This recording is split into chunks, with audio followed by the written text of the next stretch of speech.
Welcome to the Elk Talk Podcast with Randy Newberg and Corey Jacobson. Presented by the Rocky Mountain Elk Foundation.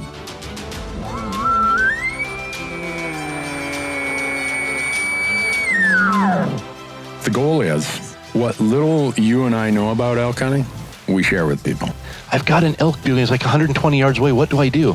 First off, the thought would never cross my mind when an elk's being 120 yards away to call anybody on a cell phone. All elk? All the time? Only elk? Only elk. Well, it's us having conversations, so we usually go down some rabbit holes, but if you hunt with Corey Jacobson, you will find the landscape is full of rabbit holes.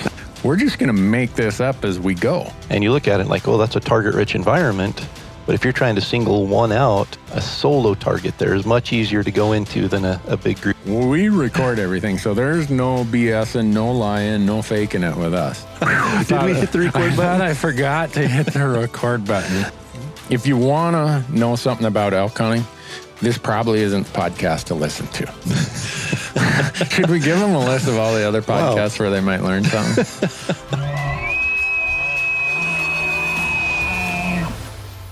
The Elk Talk Podcast is brought to you by the Rocky Mountain Elk Foundation, ensuring the future of elk, other wildlife, their habitat, and our hunting heritage. To become a member, go to rmef.org. The Elk Talk Podcast is also brought to you by Mountain Ops, making outdoor energy and performance nutrition to make you a stronger and healthier elk hunter. They have a full line of hunting-related supplements, including meal replacement shakes, multivitamins, pre-workout fuel, and post-workout recovery. And my favorite, their new performance protein bars that, by the way, are packed with 270 calories and 20 grams of protein, but contain less than 6 grams of sugar. Visit mountainops.com to learn more and to order, and be sure to use the promo code ELKTALK to save on your next order. The podcast is also brought to you by Gerber. Go to gerbergear.com and learn about the knives, the Vital, the Big Game Vital, the Gator Premium, all the things that we use when we're out in the woods, and not just knives, but also some really cool multi-tools that they have. And we have a promo code for Gerber as well. Just use the code ELKTALK to save 20% on your orders at gerbergear.com. And we are also brought to you by Rocky Mountain Hunting Calls. And Rocky Mountain Hunting Calls is the original designer and inventor of the pallet plate diaphragm that's completely changed the way elk calls are made and used. And to find out more and to order your elk calls, go to RockyMountainHuntingCalls.com or BuglingBull.com and use promo code ELKTALK, and you're going to save 15% on all of your elk calls and elk call accessories. The Elk Talk Podcast is also brought to you by GoHunt.com. Go to GoHunt.com and sign up for the Insider. The Insider is changing how hunts and hunting information are found. No doubt about that. Use promo code ELKTALK, and when you sign up for the Insider, you're going to get $50 of store credit, mad money, in their gear shop. Lastly, the University of Elk Hunting online course is a proud partner of the Elk Talk Podcast. And within the University of Elk Hunting online course, you're going to find nearly 60 chapters organized in 17 modules of elk hunting instruction aimed at making you a more successful elk hunter. From planning and e-scouting to calling strategies and packing, every imaginable elk hunting topic is included in the online course. And regardless of your previous elk hunting experience or success, I'm confident the University of Elk Hunting online course will make you a more confident, more successful elk hunter. Just visit elk101.com and use the promo code ELKTALK to save 20% when you sign up for a membership to the University of Elk Hunting online course. And with that, Corey, we are ready to get into it. Let's jump into it. Morning, Corey. Good morning. How's life in Idaho today? I was going to say it's a good cold morning this morning. Yeah, it's definitely colder than what I want it to be here in Montana. I think our high today is going to be 3 below zero. Whew. So, yeah, I think we're getting above zero, but it was minus 13 this morning on the way into the office. Good thing you're tough. Yeah. See, I'm not tough anymore. I grew up on the Canadian border, and cold never used to be an issue for me. And then I got smart, so I moved away. I moved to Montana to warm up. Yeah, I'm going to have to start wearing a windbreaker or something while I'm riding my road bike into work in the mornings. But Riding a road bike? no, not at all. I'm like, all right, your IQ is definitely taking some hits on account of the cold. I don't know if we're going to be friends anymore. I can barely keep my truck on the road in four-wheel drive right now. We got everything warmed up last week and rained a little bit and put a nice glaze of just solid ice on everything. And then it just went completely cold, which a lot of times, if it's cold, it'll make it a little tacky, but it turned everything into a skating rink. And yeah, well, now that Bozeman has been growing as crazy as it has, and we have all these warm weather arrivals, I live 4 miles south of town on a highway that's notorious for getting wind blown and packed down and icy. Most of those people, person by person, are learning the lesson that 60 miles an hour on glare ice usually gets you upside down in the rhubarb patch on the other side of the fence. I think the best money making operation in Bozeman, Montana, would be if you owned a tow service or a junkyard. The number of Audis and Volvos and BMWs and stuff that you see upside down over there and on the other side of the snowbank is ridiculous. But oh well. Yeah, we do a pretty good job up here. Most people are pretty good. They were doing a really good job on the roads, keeping them salted up, but this year they've kind of slacked a little bit on it, but people are still driving good for the most part. Other than the other night, I came home from a basketball game at midnight or something, and there was a truck with a full-size enclosed snowmobile trailer behind it, jackknifed in the middle of the road, and a car slammed into the back of it with the front of it all crunched in. And of course, we had all one of our ambulance and all one of our fire trucks and both of our state police and both of our county sheriffs there. But the thing that made it really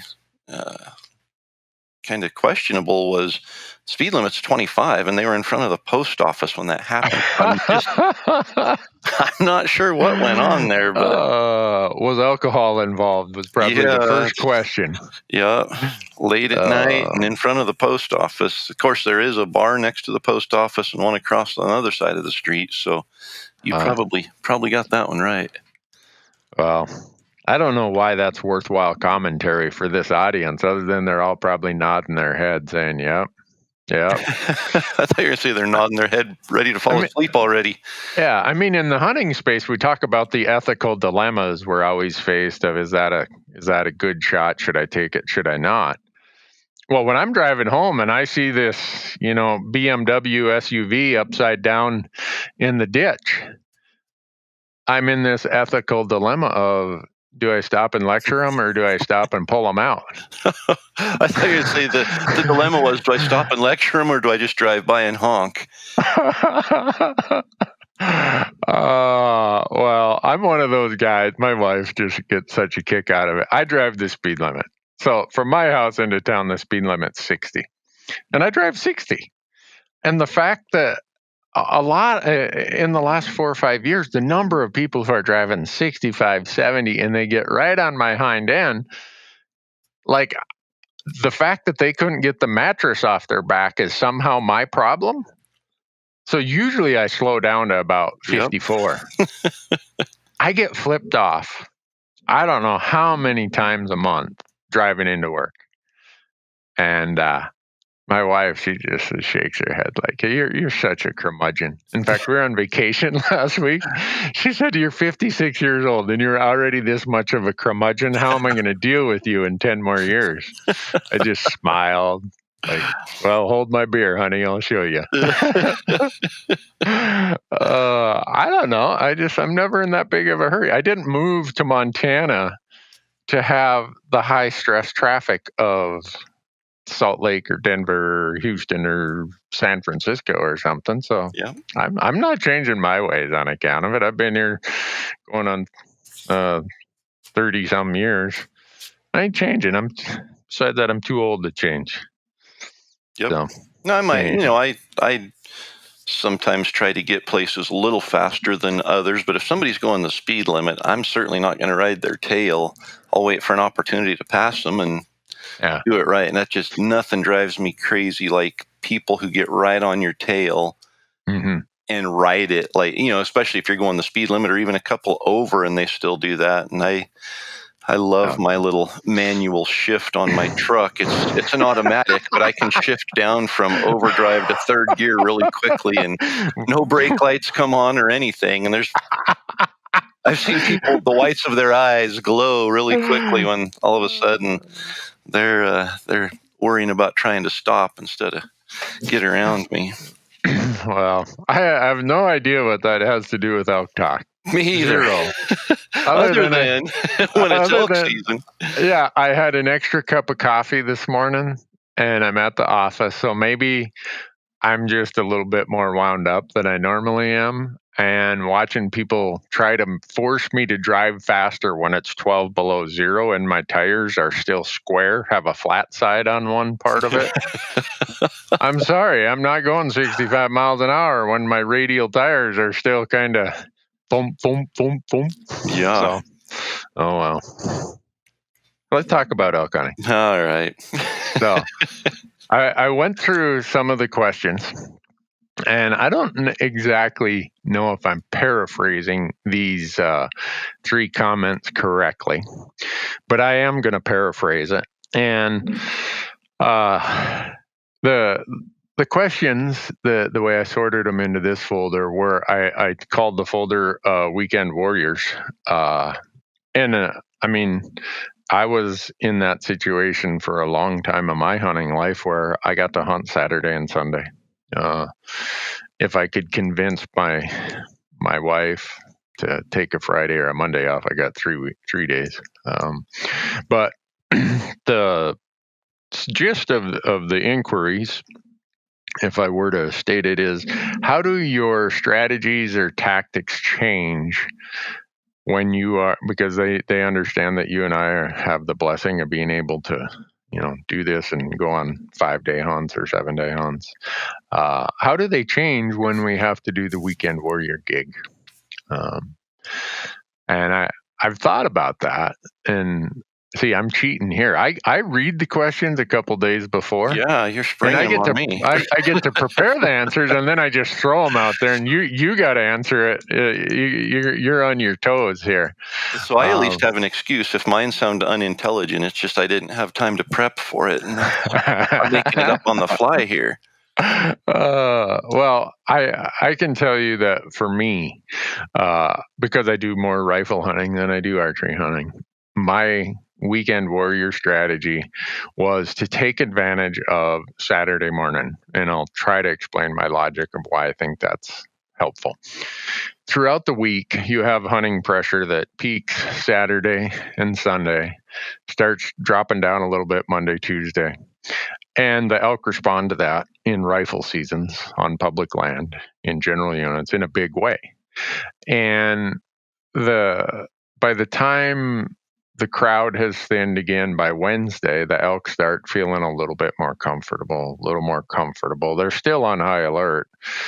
Thursday, Friday, they're almost like, hasn't been anyone in this drainage for 4 days. So I make sure that I get to the trailhead Friday night. I used to go down Friday after work and I'd sleep at the trailhead because I didn't want to waste that time driving Saturday morning. And the reliability of my vehicles at that time in my life was such that it was always a flip of the coin whether I would make it to the trailhead without some sort of mechanical issue. So just prudence said, go there the night before. Because I always viewed Saturday morning as my best opportunity to catch elk, possibly in a more relaxed phase. And then that cycle repeats. At least in Montana, we got a 5-week rifle season.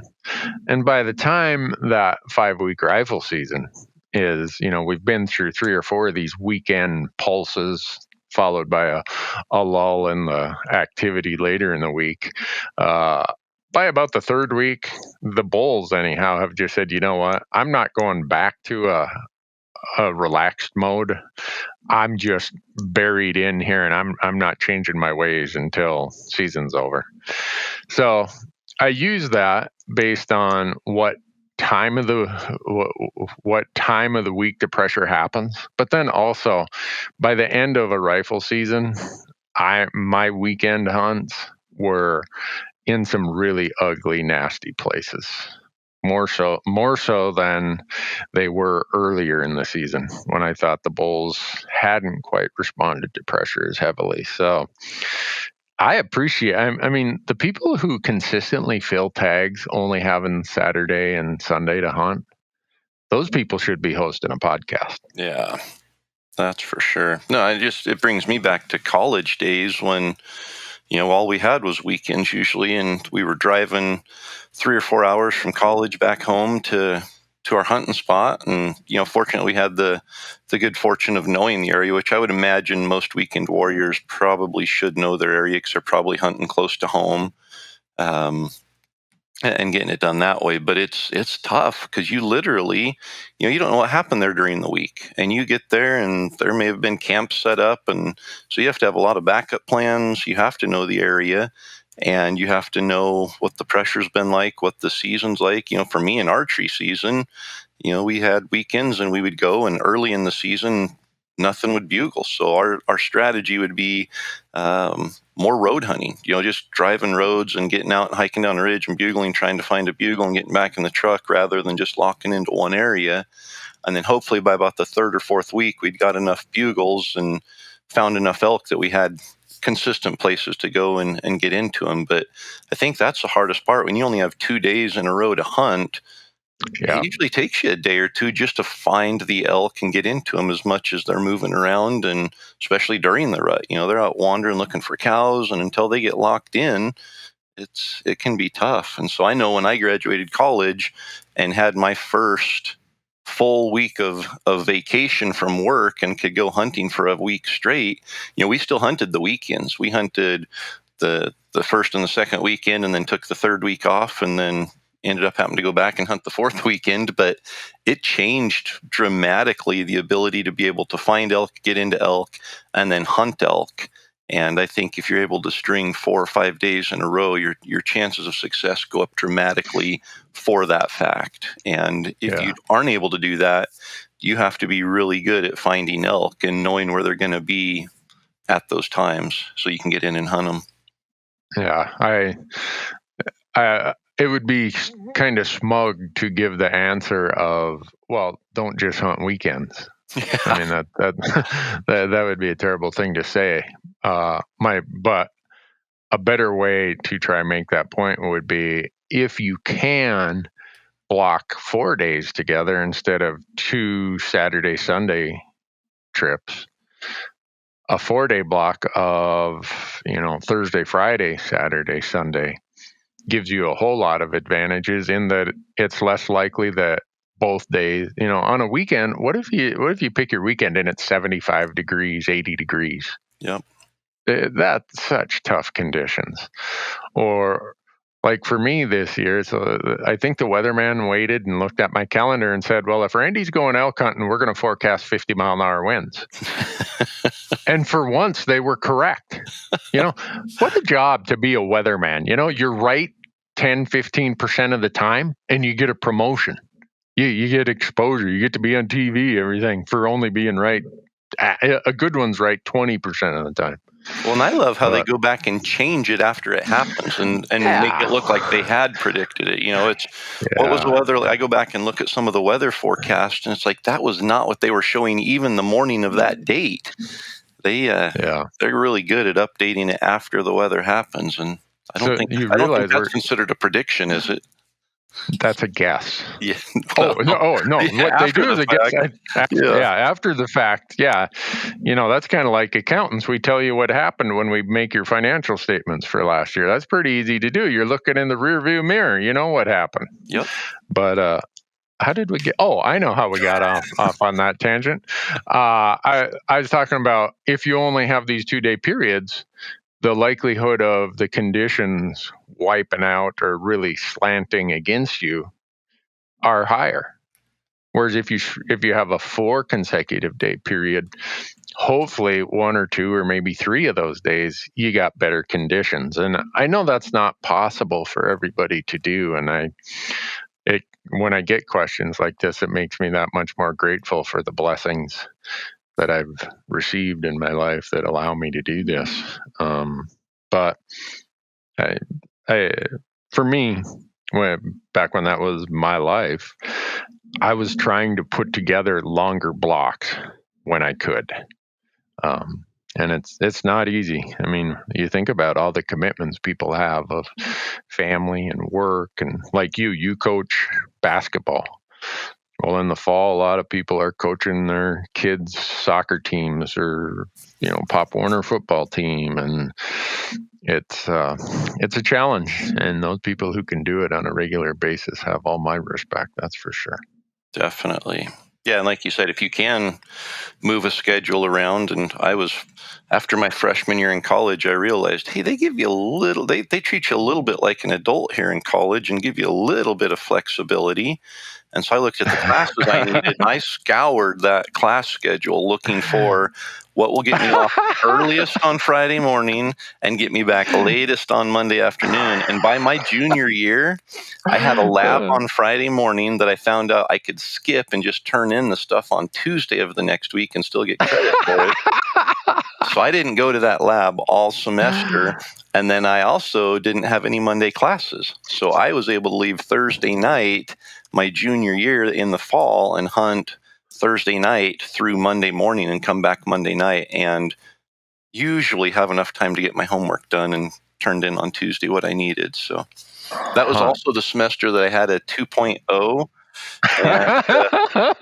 And, between that and basketball, it was my counselor called me in and said, hey, something's got to change. Either your admission is going to change or your schedule is going to change, because you're not going to graduate with a 2.0, and you've got too much going on to try to get a degree in engineering and graduate. So I waited until after the fall semester to make the changes, and still got in my hunting. And the next spring I made the dean's list the next 3 semesters. Holy cow. You don't want to see my transcripts then. So here's another one that somewhat falls to that, because by Sunday afternoon, I was always starting to fret when I had these 2-day hunts. What if I shoot one now? What if I shoot one at last light on Sunday night? How am I going to be back to work on Monday morning? And I always said, I'll figure that out. Yeah. I'll work on that. But let me kill one first, and then I'll worry about that problem. But a person has asked, does your ethical concern for meat care affect where you hunt? Yeah, mine doesn't. And I say the same thing still. We look at it and it's a steep, nasty canyon. It's like, man, if we go down there and kill an elk, it's going to be a nightmare to get it out of there. Those thoughts are gone. We'll worry about it when we get it down. And that's not a reckless, irresponsible, unethical statement. It is, I'm confident enough that no matter how hot it is, I can find a place to get that meat cool and not worry about losing the meat. Even if it takes us 3 days to pack it out. There's just, and the areas we're hunting are usually at 6,000 to 8,000 feet. So it's cooling down at night, even in early September. If I can find a draw with a little bit of moisture in it, I'm fairly confident it's going to get down at least into the 40s, which if you can get that meat cooled immediately and get it down into the 40s the first night, it's good for several days. Yeah. I don't have that concern, or it doesn't affect my strategy at this point in my life. But there was a time before I understood how to do the gutless method, before I had a good pack and a way to get it out of there. I did have the challenge of, what do I do with this thing if I kill one? And will it spoil? And so as a result, I hunted closer to roads and trailheads. And my success wasn't very high. Then, thankfully, there was a guy here in Bozeman who used to own a meat shop who let me come and watch how he would bring in whole carcasses. I still don't know how these people were bringing in these whole elk, but they'd back up to his meat locker. He'd hang them on the hooks and roll them in there. And I got to stand there and watch how he did all this stuff. And he'd walk me through, okay, now if you're in the field, you got to do this and you got to do that. And if you like these cuts, do it this way. But if you don't, if these cuts aren't that important to you, don't worry about it. So it was a learning experience that for me was super helpful for my success in hunting, was having that knowledge of how am I going to get an elk out of here and not let it spoil, no matter where I'm at. So that opened up the entire map to me. And I don't know. Maybe I was ignorant and naive, because I came here from whitetail country, and we would gut them and drag them out in the snow. That's how we got them out of there. We never hunted. Well, and where I lived, there wasn't a place where there wasn't a skid trail of some sort at least half mile away. So yeah. And you could always get a deer out, even if you shot it right at dark on Sunday evening, you could always get it out and be back home and have the whole thing cut up before you had to go to bed that night. Yeah. So that was what I came to the elk hunting space with, was just that very fundamental knowledge of, make sure that you get the heart and lungs and the windpipe, and that's all the further I had to know. And then it really did hamper my success, probably my first 5 or 6 years of elk hunting. So hopefully people obtain those skills. I know that out on your platforms, Elk 101, you have a lot of videos on that. On my platforms, randynewberg.com, I've got a bunch of videos on that, how to do it, because I think it's a very fundamental skill. If you're going to be a public land elk hunter, you need that skill to understand how to get that elk out of there. Yep. And I talk about that in the University of Elk Hunting online course, the importance of tracking and following a blood trail and taking care of the meat in the field is a huge part of success. And I think it's something that people overlook and don't prepare for if they haven't done it before. They get out there and they're just so excited to hunt and shoot an elk, and then they shoot one and they aren't good at tracking it or following the blood trail, and they lose it. And that just, that takes you from the highest of highs to the lowest of lows. Or maybe they do shoot it and it drops right there, and they get up there and they realize, I don't have anything with me. I've got to hike out, 3 hours to get my knife and my game bags and come back in. And by then that hide's been sitting on the elk for 6 hours, and the chances of ruining the meat is much higher. The chances of the meat, spoiling or being gamey is much higher. All those things. And so just being prepared and knowing what causes meat to go bad, what causes meat to have a gamey taste.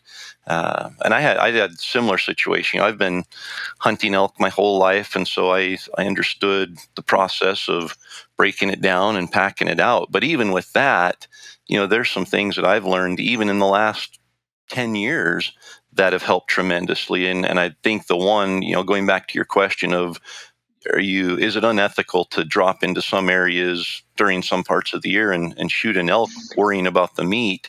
And I have a good friend who's a butcher here locally, and he told me, if you'll take and open up that ham, the hind quarter, if you have any concerns about something going bad, the very first place it's going to go bad is right along that big leg bone in the hind quarter, because there's so much meat there. It's just an insulator, and that bone heat, it gets trapped in there. And so you'll get bone sour the first place on that hind quarter. So if you just take your knife, quarter the thing out, hang the quarter, and then just take a knife and run it along that leg bone and open it up so that the leg bone can release all that heat, he's like, you won't have any problem even in extremely hot temperatures. And so we started doing that early September. When we get an elk, we just hang the quarter. And I've learned the first couple times I just took a knife and just run it right down to the bone and then just make a straight cut. And so I'm cutting through all the different muscle groups and everything. Now I'll take and actually partially bone out that hind quarter, and I'll break down each muscle group and just basically fillet it off of the bone and open it up so it looks like I don't know, bloomin' onion at Outback whatever your, Steakhouse. just say whatever your favorite steakhouse is. But it basically looks like that. The bone is hanging from the tree, and then all the muscle groups are basically filleted off it, but still attached to it, so that heat can come out. And it makes a huge difference at how quickly that heat can be released and how quickly that meat cools at that point. Yeah, and those are cuts you're going to make when you get home anyhow. Yep. So whether you do them out in the field or do them at home, it's part of the process to get to the end result. Yep. And we'll even, go as far as once it's cooled, I'll cut off the individual pieces, those individual muscle groups, and put them in the game bag once it's cooled. I don't like to do that, just cut them off hot and throw them in a game bag, and they just stack on each other and stay warm in there. But once I open it up and let it hang for a couple hours, you can feel it's cool to the touch. And well, you graduated with an engineering degree. I did the first 2 years, and one of the courses we all had to take was heat and mass transfer. Yeah. Right? You don't need to take the engineering course to understand that heat transfer is a function of the difference between the object that is hot versus the atmospheric temperature and the surface area that is exposed to the different where the different temperatures occur. That's really and the thickness of the material. Right. Yep. And that's all you really need to know to understand how heat transfer is an important part of meat care. Yep. Now, if it's really cold out, it's going to change temperature much more rapidly. If it's a thin material, it's going to cool off much more rapidly. And open it up. You don't have to go stick your tongue to a really frozen flagpole to understand heat transfer. But that's always a fun lesson to use to teach people about it. Oh, yeah. When they pull away and part of their tongue is still stuck on the flagpole. I'm just speaking from experience of watching that happen. Yeah. But it's stuff like that until we get listener questions, I think everybody has a tendency to skip over a lot of stuff. Yeah. And I love getting these questions. I read every one of them. I put them in folders, and I sort them for what we hopefully get a chance to talk about in podcasts. And they just go to the Contact Us page at elktalkpodcast.com, right? That's it. Yep. Just go there, contact page, put in your question or your comment, and hit submit. And somehow, through the inner workings of the outer web, it ends up in our little box here, a little box with lights on it that has a screen. And yeah. Good thing Al Gore invented the internet, or we'd be in a hell of a pickle, Corey. That is. We'd be picking up these little pink sheets that the secretary put on our desk. So-and-so called with this question. We'd have to have a secretary. Well, that's true. We're low overhead operation. That's right. If we have a secretary at my house, it's me. Yep. Are you the secretary at your house too? Yeah, so I leave my kids notes every morning of their chores to do, and we're talking about internet and email and all that. And this morning, they like to get up and check their Instagram and maybe watch some Dude Perfect on YouTube, or use the internet to prevent them from having to do real chores. So my structure lately has been to give them their list of chores, and then at the bottom remind them that there's no internet, TV, Xbox, Instagram, emails, and I try to cover everything I can think of that they might do to postpone doing chores. And this morning I added no telegrams also, just in case they thought that they could get away with that. Telegram. Before we leave this one, you said that in your let's do two things. One, I tell people don't ever pay retail. Wait until Randy and Corey give you a promo code. That's right. So your destination elk is coming up. We'll get to that. But your University of Elk Hunting course, people can get a discount on that by using promo code Elk Talk. Elk Talk, yep. And it's going to save them $20, which is 20%, which in my world, 20% is a significant discount. Yeah.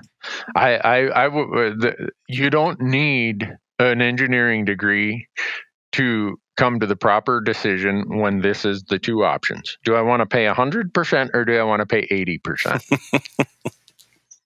Yep. I mean, if people don't want to flip it around and look at it as an investment. Would you rather gain 0% on your investment, or would you rather gain 20% on your investment?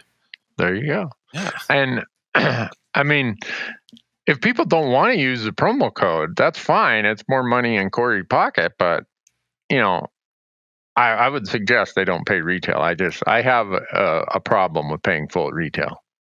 Me too. So, on anything. But, right. So I'm going to go back to another thing. This gets to the pack and meat out. You use EXO packs, right? I do. I use Mystery Ranch packs. Yep.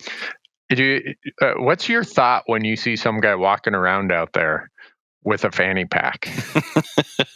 My first thought is that used to be me, and it wasn't. Me too. It wasn't a complete fanny pack. It was a double-decker fanny pack that had straps that came over the shoulder. And I've packed quarters on that, and those straps on the shoulder, they were like an inch wide, but they were the thin nylon dig into your shoulder straps, and that was the only place that they attached, was over your shoulders, and there was no way to transfer the weight to your hips. And I'll tell you, when I got my first real load hauling backpack, it was a night and day difference. Comfortable shoulder straps, the weight transferred down to your hips where it's supposed to, and you could haul heavy loads on those things much more comfortably. So that's my first thought when I see somebody. It's like, oh, I remember those days, that poor person.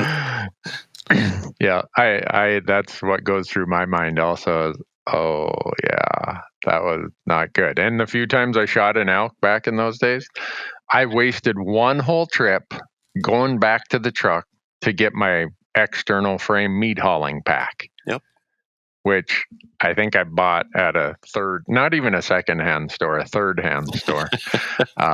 It got the job done, but then I had to carry about 2 pounds of paracord just to find enough places to tie it off to the frame. So, see, and I was much more efficient from a younger age on that, because my whole strategy was carry the minimum that you need. Maybe a bottle of water, unless I thought that there was some moisture on leaves that I could lick off halfway through the day. I learned to carry a knife. I carried a knife. I carried a flashlight and maybe a couple Snickers bars. So I needed just a small little pack, and I was lightweight. That was back when I was hunting in tennis shoes, and I was able to basically ultra marathon through the elk woods. And if I got something, my whole strategy was leave it, go back, get the external pack frame, and come back. And I carried bungee cords from a young age, so I didn't need all of that extra paracord. I was able to bungee the meat onto the pack frame. And the whole philosophy was, I don't want to carry a 10 or a 12 pound backpack that's big enough to carry elk meat. That's just a waste of energy throughout the day. So I felt it was more efficient to carry a light pack, make an extra trip of 2 or 3 miles back to the truck, get the external pack frame, come back, and then haul it out in 2 loads. And backpacks have come so far. What has age taught you? That, well, not necessarily age, but I think just the improvements in backpacks over the last 5 years even. I can hunt in a 4 pound backpack now that will haul 3/4 of an elk out comfortably, and just the things are so much more compact that I can compact something down and not feel like I have this great big 12 pound bulky backpack on my back. I can carry 15 pounds, including the backpack and water, and hunt and feel comfortable and prepared. And then when I shoot something, I can put 2/4 in that backpack if I want to and bring it back out. And I still might grab an external pack frame when I get back to the truck and go back and get the other 2/4, but I don't need to anymore. Yeah, I don't carry 2/4 anymore. I'm getting there. Okay, trust me. You got about four more years, and you'll see the light on that one also. I might be one of the only people that goes straight from carrying 2 quarters at a time to carrying no quarters. There you go. Yeah. How are you going to do that? Not shoot anything? I hunted with llamas this last year. Oh. I'm liking Randy's philosophy of no need to even carry a quarter anymore. No, as my wife says, if God had meant for me to sleep in a tent, he wouldn't have invented motels. Well, if God meant for me to haul out 120 pounds in one load of elk meat, he wouldn't have put llamas on the face of this planet. So, using my wife's theory on that. But do your friends at EXO have any promo code for your folks? So the great thing about EXO, and they're local, they're friends of mine that started this company. They're hardcore backcountry hunters, and I don't think they anticipated the demand for these kind of backpacks like we're talking about. And they haven't had to do any advertising, any marketing.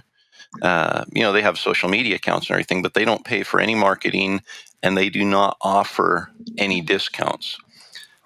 Because basically they said, and they don't have dealers. It's all direct on their website, because they said, you know what, we can't keep up with demand. They're in their sixth year now. We can't keep up with demand. Why would we discount it? Yeah, if we discount it, we have to provide that to a dealer. If we sell through a dealer at a discount, and we can't keep up with our direct orders, so they don't. Yeah. But I don't know if you were leading into this or if this is just an opportunity for me to plug the online course again. They offer a 10% discount to University of Elk Hunting online course members, and that is the only discount that's available or given out by EXO. And you have to order it through their website, and you have to use your membership number that they cross-reference to make sure you're a member. But yeah. Okay. Well, Mystery Ranch. I was just going to say, what about Mystery Ranch? They're based right here in Bozeman. Dana, who is the founder, before that he had Dana Designs, and I knew him back then. He is the most colorful, crazy guy you could ever meet. He is, a lot of people will call him the godfather of the backpack world, which explains how long he's been at it. But when he started Mystery Ranch in 2001 or 2, I think it was intended for his hardcore backcountry people. And then he started into the hunting line, I think 2005 or 6. So I bought my first pack from them in 2006, and I paid full retail for like the first 3 or 4 packs I bought.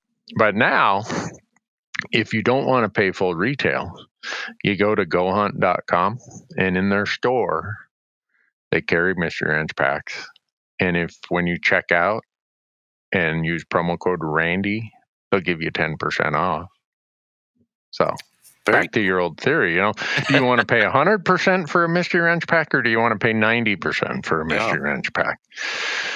So, and for those who are in the market for a new pack, and I was always, lightweight was my goal, and so I always had 2 packs. Forever I had a 2-pack system, a lightweight day pack that I could carry just the bare necessities for the day. And then back at the truck, and I even graduated from an external frame for a while to a regular 10 or 12 pound backpack that could carry a lot of weight and was comfortable. But I think most of these packs that you and I use, I call them crossover packs, because they cross over between a lightweight day pack and a sturdy, heavyweight, comfortable freight internal pack, frame. Yeah, internal frame freight pack. And, I don't know what the one you use, and I know Mystery Ranch has a ton of different models, and EXO has several different capacity sizes. They use one frame, but my pack is 4 pounds, 4.2 pounds. And that's the one that I use to haul out a lot of weight on. And I know Mystery Ranch, EXO, there's another brand or 2 out there that are along that same line of thinking of, hey, let's combine all of these features into one and find used to be you had to sacrifice. Now I think it's really to the point of these backpacks they're doing it all without sacrificing. Yeah. And for me, I use the Metcalf or the Beartooth, and I can compress them so flat that like you said, it is virtually a day pack. All I've got in there is my water, some game bags, knife, headlamp, the basics of what I need. And it's so flat that it's not like I have this thing hanging 20 inches off my back, brushing in against everything, making all kinds of noise. I can hunt very comfortably with that. And Mystery Ranch, their claim to fame is load carriage, which I've yet to have one of their packs where I could carry more than the pack could. My body, even back, 10, 12, 15 years ago, my body was the weak link in the equation of how much could I get out of there. The pack, I started out, with what all their models that they had back then, and I just could not.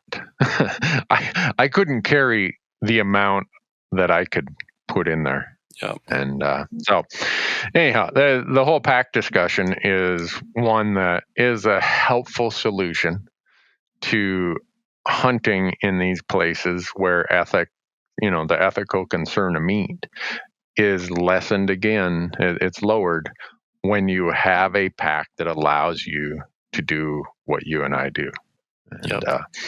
And, my first elk hunting backpack was my Jansport book bag from college. It was blue with like a suede leather bottom.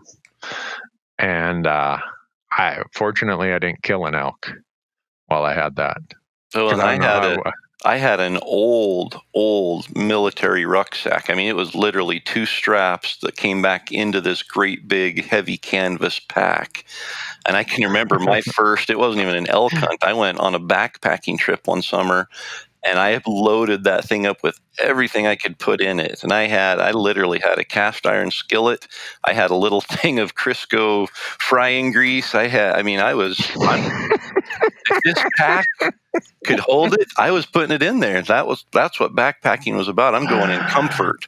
And I had probably a 12-pound sleeping bag, and I can remember getting back to the lake that we packed into to fish and thought, I will never carry this much weight again.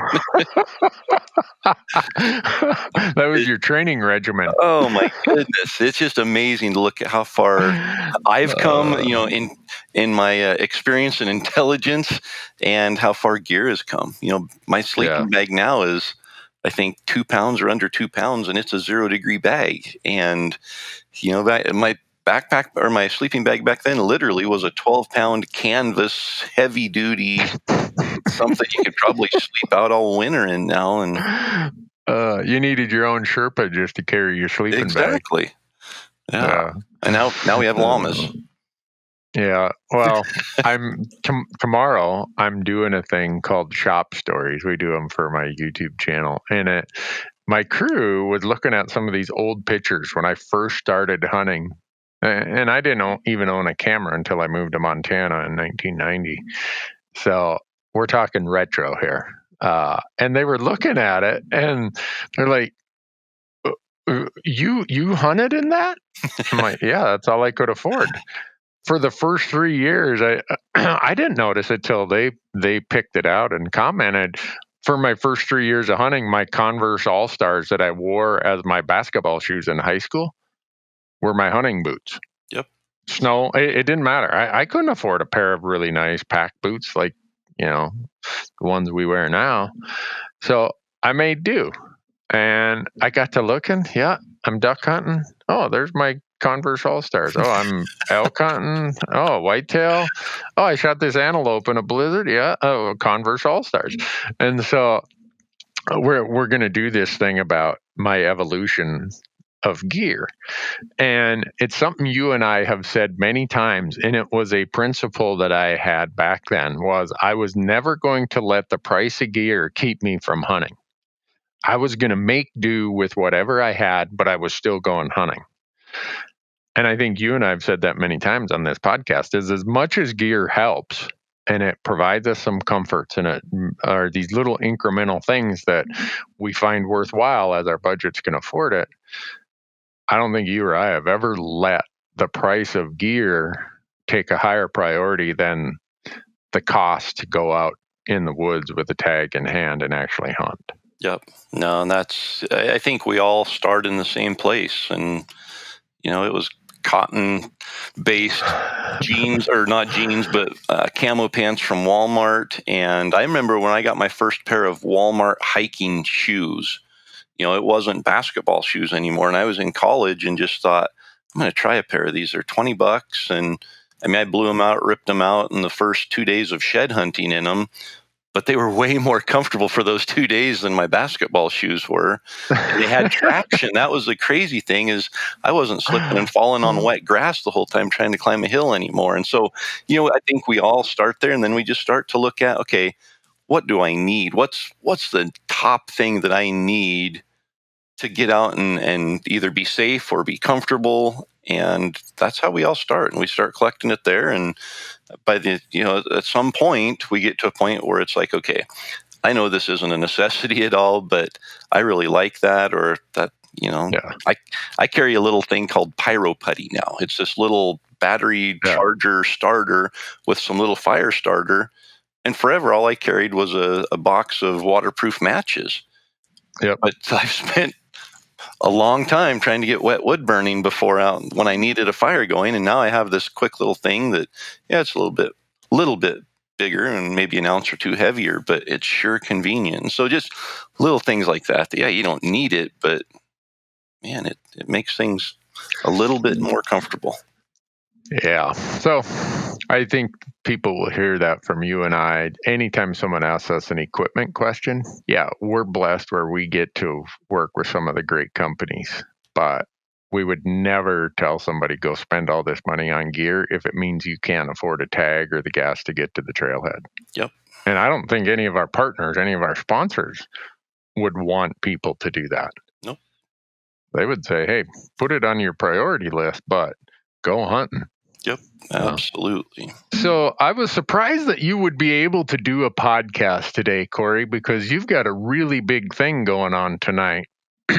You're launching version 3 called Destination Grouse, is it? You must have got a sneak peek at one of the episodes. I did. Yeah, we so in full disclosure, we are launching Destination Elk. That's our annual video series where we basically take viewers through every day of our elk season, and it's a day-by-day series. And we this year we had some slow days, and I attribute that 100% to the fact that one of Randy's cameramen, Dale, came and accompanied us on that first week of hunting. And I didn't realize until about day 3 or day 4, but the only thing we were seeing was grouse. And we loaded a cooler with grouse this season. Grouse hunting was phenomenal. But I think it was day 3 or 4 after I filled my limit again that day that Donnie said, that only figures we have Randy's camera guy with us. All he can find is grouse.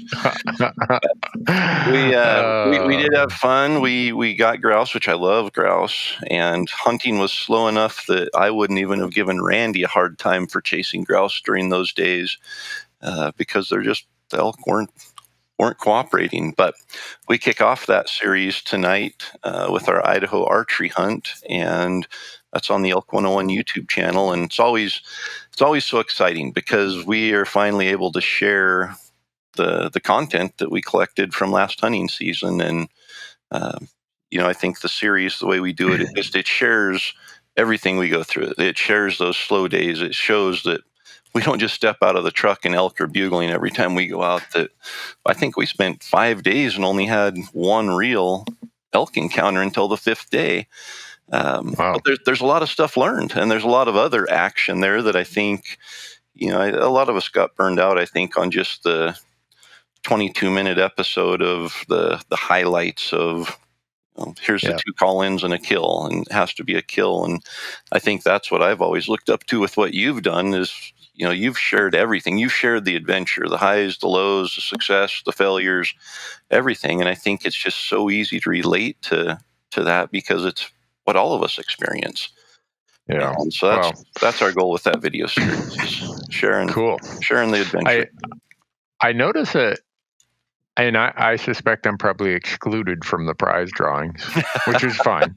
I trust me. I got enough junk in my shop. I don't need to be included in your prize drawing. But I can't remember how many episodes it said there were in the email I got, but a lot. Yeah, 27 or 28. Okay. And on certain days of the week, you're giving away a ton of prizes. So every single episode, there will be 4 gear winners. So in the past, we've done 1 gear winner each day. This year, there will be 4 winners each day. So we're spreading the love. We brought in a ton of good gear packages. I mean, we're giving away elk call packages. We're giving away custom Yeti mugs and bottles that are, customized with the Destination Elk logo. We're giving away Mountain Ops Bugleberry, which, Bugleberry is just a September thing, but they brought in a whole bunch for us to launch Destination Elk. So we're giving that away. And then our friends over at Peaks that make the Sissy Stick trekking poles, we're giving away trekking poles in each episode. But then the really cool thing that we've done in the past is each episode where we're successful, where we put meat in the cooler, we give away a bigger gear item. And so this year we're giving away, I've got the list right here in front of me. In fact, I was just finalizing it. We are giving away a $500 gift card to Mountain Ops. We are giving away 3 new prime bows. We're giving away 3 EXO backpacks. Speaking of EXO backpacks, we're giving away 2 Yeti Tundra 210 coolers. Those are the big coolers that you can fit an entire elk in with the meat still on the bone. I got some college students right next to my office here that are living in a Yeti 210. I'm sure that's what's going on over there. That's how they saved in rent. They went and bought a Yeti 210. Yep. Sleeping bag fits right in. They can probably curl up and roll around. I always said, they say they're grizzly proof or bear proof. I always said if I saw a grizzly bear, I was going to climb inside of it and have somebody latch it. And I think there you go. Make good footage to have a grizzly bear rolling that around. But we've got Yeti has new camp chairs and their loadout go box. And then I think you and I have talked a little bit about the electric bikes, and we've hunted off electric bikes, but our friends at Baku, that used to be Backcountry e-bikes, and they shortened it up into Baku, but we're giving away one of their mule electric bikes, which is like a $5,000 e-bike. So over $20,000 in gear giveaways throughout Destination Elk. And the cool thing is we have 27 episodes. And in those 27 episodes, we kill 10 elk. So we have, there's some days where it's just like big gear after big gear after big gear, just 2 or 3 days in a row. So, yeah. Well, all people have to do to enter for that is watch the episode, and then on YouTube, the Elk 101 YouTube channel, and then down in the comments on YouTube, just make a comment. And it doesn't have to be, it can be anything. You can put a smiley face, you can raise your hand, you can say, I want to win free gear. You can say, Donnie's dad jokes are lame, or Corey's strategy for success in each episode doesn't make any sense. You can say mean things, nice things, anything, and you're entered to win. Just be aware that I read the comments, and if there's a mean comment, I'll probably delete it, and that way you won't be entered. So say something nice. Well, people are saying, well, it's a good thing Newberg doesn't give away big prizes whenever he kills something, because he wouldn't give away any prizes in a year. That's not true. We actually we got a little generous and actually gave away gear when we killed grouse, because we had extra gear to give away, and so you would be able to give away gear every day. If that was the case. Yeah. Huh. Well, that's a heck of a deal. I'm glad you carved out some time to do a podcast this morning with all you got going on there. I'm going to chime in. You got the live premiere an hour early. Not that the audience, because this podcast, the live premiere will already be gone by the time this podcast is there. But I'm going to chime in and heckle Donnie, because he invited me on a hunt this year, but he told me I'd have to get a haircut. And I looked at his mohawk, and he told me his dad joke about I went to a barber where they said you get 2/3 off, and I thought it was a good deal. I looked at that haircut, and when he said, look, you got to get a haircut to be on Destination Elk, I'm like, I ain't doing it. I'll be busy. Don't call me. Yeah. So. And then you saw his haircut and you're like, I'm never getting a haircut like that. Whew, never. I mean, I can't even imagine. If I went home with a haircut like that, that's the kind of haircut you have where the guys take you out behind the pub and kind of work you over, and they'll give you their own haircut. I've already warned him that I put up with it through elk season. He still has it. So we do outros at the end of each episode and just kind of recap and talk about some of the things that might have happened that didn't make it on film or something, and then talk about the giveaways and things. And he still has his mohawk, and we're doing these outros, and I mean, I thought it looked like a horse's mane during elk season. We should see it now. It's worth tuning in and watching the outro just to get a glimpse of Donnie's current mohawk. Keep in mind he'll be 51 next month, so it's hey, he's going through his maybe that's his version of a midlife crisis. Maybe if that's all that it is, they're getting off easy if that's the extent of his midlife crisis. It completes the character for sure. It does. Great guy.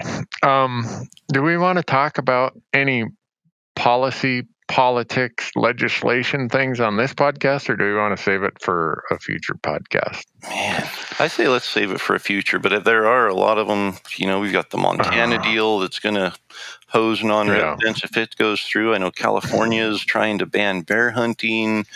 It seemed like there's something in Oregon or Washington. So yeah, lots of stuff. Yeah, it's legislative season. There you go. We always talk about application season, which it is. And I'm going to do a shameless plug here. Go to gohunt.com, sign up for the Insider, use promo code Elk Talk, and they'll give you a $50 gift card for use in their gear shop. But we don't have a promo code for legislative season. Unfortunately, there's no discount on stupid ideas that are coming through right now. No, and my wife and I took a little vacation last week because I felt bad. You know how many podcasts we've done, Corey, where I was babysitting that dog? Yeah. We've finally put it down. Oh, yeah. Sorry. So I felt bad. So I'm like, darling, let's leave town for a few days here. And she said, well, let's go visit my family. So we did. So I was on vacation last week trying to fend off the ridiculous bills coming through the Montana legislature. And it was quite interesting. One senator got up, I got 4,000 emails on this bill, but I'm voting for it anyhow. Okay. Some other guy gets in his hometown newspaper, says, I got 7,000 emails on this bill, but I voted for it anyhow. And it's like a badge of honor of like, well, 7,000 people told me not to vote for it, and 14 people said I should vote for it. Boy, I'm a leader. I'm a tough guy. I represent the people. Yeah, it's like really. We'll get into politics in the next podcast, but in Montana, back in the late 1800s, how it used to work is senators were not elected by the vote of the people. They were elected by the state legislature. So Montana, we had this copper baron, a guy who had made millions in the copper industry, and he wanted to be a U.S. senator. His last name was Clark, and unfortunately, this is a bit of a smear on Clark County, Nevada. That's who Clark County, Nevada is now named after. But he made his fortunes, and he wanted to be a U.S. senator. So he goes to the Montana legislature and gives everybody an envelope with $10,000 in it and says, vote for me. And so he gets to go to D.C. as one of Montana's senators. Well, the media, there's some astute media person who does a big expose about the corruptness of how this guy became a U.S. senator. And his comment still sticks with me. And I always say it to a politician I know is on the take or has a lot of political debts to repay. And this Senator Clark says, well, I've never bought a politician that wasn't for sale. And he was quite matter of fact about it. Look, don't blame me. These are the people that are for sale. I'm just a buyer. You know, you're going to blame the customer or you're going to blame the merchant selling his position and his votes. And so I often joke, somewhat, you know, sometimes you're joking, but there's a level of truth in it. In that same hallway, this same Capitol building where Senator Clark bought and sold votes for cash, I'm fond of saying, well, I guess the only votes that were bought were the ones that were for sale. And even today, you want to see the blood pressure raise of somebody who proudly announces that I'm a Maverick. No, you're for sale. Maverick was that guy on Top Gun, you know, him and Goose. Don't be playing this BS on me that you're a Maverick. You are bought and paid for. Yep. Through political donations. When you were talking about all that, I was like, man, I'm sure glad we don't have to worry about that nowadays, right? Yeah, right. So, yeah, let's do a follow-up podcast about that bill and maybe just politics in general. I was Not going to say, politics, it but won't policy. be dry. Yeah, it won't be a dry, but I think it's important for people to understand how politics influence hunting regulations, because it's not your fish and game department in most states that is setting the course for fees, for regulations, for policy. Allocation between residents and non-residents. Exactly. Yeah. They're controlled by the legislature. And so, we can get into some of those things. I know Idaho has its own cobweb of messed up things. And my end goal of always talking about policy and politics on my podcast or on other platforms is for people to understand how the process works and how they can have some influence in the process, even though they might feel powerless, that they've not bought anyone who's for sale, unlike Senator Clark. There's still the power of the people. The beauty of our country is the power of the democracy. The final power rests in the hands of the people if they choose to use it. So when I get emails saying turn it off, over that weekend I was getting text messages from some of the senators on that committee. Would you stop this? I just deleted 400 emails in the last hour. Don't delete them, read them. That's your job. Yeah. So anyhow, we'll get into that in the next podcast, that and other stuff, and maybe show people how they can be a bit of an advocate and I'll just preface it for people who might want to follow that next episode, is that in the last 20, 25 years, some of these smart, strategic political people have said, you know what, on these hunting, fishing, wildlife issues, we have to pull this away from game commissions. We have to bring it over into the legislature, because those folks on those game commissions, they're really accountable to the hunters and anglers. And we don't like that. We'd lose over there. So let's drag it over to the legislature. Because we're bought off by our friends. Yeah. And then they also look at it and say, well, hunters and anglers historically have relied on their 501c3 organizations. I mean, we work with the great one, the Elk Foundation, right? Yeah. But I don't care what 501c3 organization it is, they are heavily tied up by the rules and the laws related to lobbying and politics. So the opponents look at that and say, look, they send all their money to these 501c3 organizations who can't even come and participate in this. Or if they do, they have to, they're asking for trouble.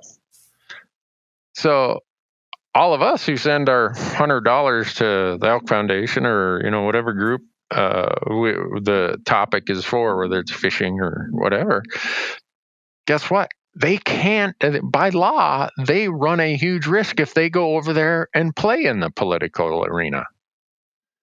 So what's left? What's left is us. So don't email me and say, hey, I sent my $100 to whatever organization and I don't think they were involved enough. Well, they can't be by law. And that's part of the strategy the other side takes advantage of, is that we don't have the infrastructure right now to fend off those battles in legislatures. We are so far, we've got so much catching up to do as far as building infrastructure and awareness of how this process is working, and stop the land grab that's going on, because there are groups out there in every state legislature. We'll use Montana as an example, maybe because I'm so involved in that. But I don't care. You mentioned Idaho. You guys have had your share of craziness. Colorado, Utah, every state. It doesn't matter. Whatever state you live in, you have some of these crazy bills in your legislature, and they're hoping that you don't get wind of it. Or if you do get wind of it, they're hoping that you don't have the infrastructure in place to mount a good opposition to it. Yep. So it was pretty cool to get a bunch of these senators to express their annoyance of having been contacted by 7,000 people who will be affected by this bill. It's just so bizarre. and I can tell you this, here's the deal, Corey. The bill we're talking about is one that gives 60% of Montana's non-resident tags, gives preference to anyone who uses an outfitter. Yep. And so that means all the rest of the people we generally represent, the self-guided person, they get to fight over the other 40%. And you don't have to have an engineering degree to understand the math of how that affects the draw odds and opportunity for the other 40%.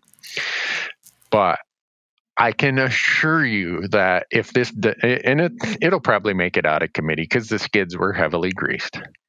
But then it goes to the full Senate floor. And there are a lot of senators telling me, Randy, we don't want this on the Senate floor. We don't want 7,000 emails in our inbox.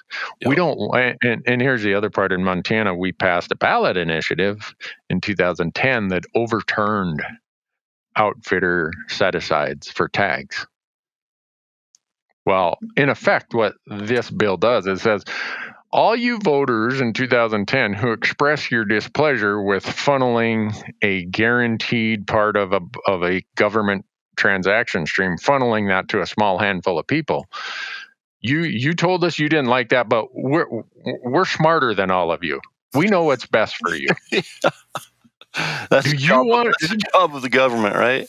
Yeah. Do you want to be a Montana senator or a Montana representative who says, we're smarter than all you people who voted this away in 2010? Do you want to be the governor and have this bill on your desk? And having the arrogant, self-righteous action of saying, yeah, we're going to overturn a citizens ballot initiative, even though we got 7,000 emails in one weekend against it. So anyhow, it'll be a fun podcast when we do that one. Oh man, I'm excited to learn. Yeah, well, there's not much to learn. No, there is. I think, and people don't understand how much of a voice they really can have, and that's those 7,000 emails. They might have voted for it, but they know it's dead before it gets out there. There's no way it can go through with that much. Yeah. And if it does, this is a long game. Yep. All this stuff is happening now that we used to talk about this stuff within our fish and game commissions. The arena, the Super Bowl was played last weekend in Tampa, Florida. Well, they said, we don't want the Super Bowl played where you guys know the ground rules. We want to take it over here in the political arena where you guys are complete novices. You're disorganized. You don't have the funding to buy and sell Senate votes or House votes. Let's take it over there. So we got ways to combat that, and that's what we'll focus on to show people how effective they can be. Yep. So, all right, I've rambled enough, Corey. What do we say we we let people back to their day, and you go get your destination elk stuff ready to launch, and I'll show up tonight and chime in on grouse hunting or something. Excellent. Yep. For the next 28 days on the Elk 11 YouTube channel, we'll have a new episode every night at 6 p.m. Mountain Standard Time. Yeah. Yeah. Oh man, I had this pulled up, and I'm trying to figure out if I should talk about it or not, because it's gonna give people. Well, I'm going to talk about it anyhow. It's about the Elk Foundation. There's a place, and I would say go out to rmef.org, become a member, first of all. But in their news, and I knew this one was coming, the Elk Foundation worked with Wyoming Game and Fish and a landowner to create an access easement on some land. And it's just another way that you can do access. You don't have to actually go out and buy the land if you don't want to, or maybe sometimes the landowner says, I don't want to sell the land. I want to sell an easement across the land to get to the public land. So Elk Foundation just did that in Southwest Wyoming, and it opens up. I mean, you could get to this stuff before if you had a 40 mule pack train, or you could skydive into it or something. But there's over 32,000 acres now where the access has been improved significantly. Wow. And so the reason I bring this up is this was done through Easements, and it's working with Wyoming Game and Fish and RMEF. And one thing you will find in many of these issues we're going to talk about in state legislatures is there's an attack on easements right now. People say we don't like easements. Well, what's not to like about an easement? The landowner gets to keep the land, but the public gets access across the land to their public land. Seems like win-win. Yeah. But all these quote unquote property right advocates in these state legislatures want to tell you what you can do with your property. Yep. So anyhow, RMEF, Wyoming Game and Fish doing great things for access and for hunters. So that is great. That's where you can make a difference also, is supporting these kind of things. So, all right, Corey. Okay. Go do your thing. We will. Sorry to keep everybody. No, yeah. We had some good discussion there. I'm excited for the next one. So I'm going to do some research before it and have some good topics. All right. Thanks, folks. Appreciate you being here.